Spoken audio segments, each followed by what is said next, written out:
In this video, I will show you how to disconnect Facebook from Monopoly Go. So let's jump straight into it. So here we are, as you can see currently on Monopoly Go. Now to go ahead and do this, you actually need to do this through the Facebook app. So what you're going to want to do is come and open up Facebook, and you can do this on both a mobile device or a PC or laptop. So first what you want to do is open up Facebook and log into your account. So once you've opened up Facebook, what you want to do is come down to the bottom right hand corner and press on your profile picture to open up the menu. And from the next screen, what you want to do is just scroll down slightly on this screen until you see settings and privacy, and then give that a press. Then go ahead and press onto settings. What you need to do next, you'll be on the settings and privacy screen. You want to scroll down on this page until you see an option for your activity. And in this section, you want to press onto apps and websites.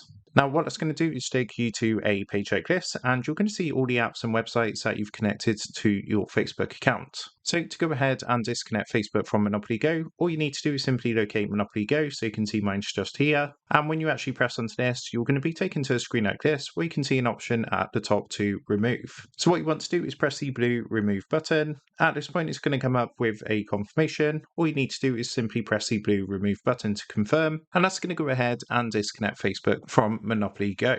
So that is how to disconnect Facebook from Monopoly Go. With that being said, I hope this quick tutorial did help you out today. And if this did help you out, I would really appreciate it if you was to consider dropping down below the video, leaving a like, and also subscribing to the channel. With that being said, I just want to take a minute to thank you guys for watching this quick tutorial, and I will see you in the next video.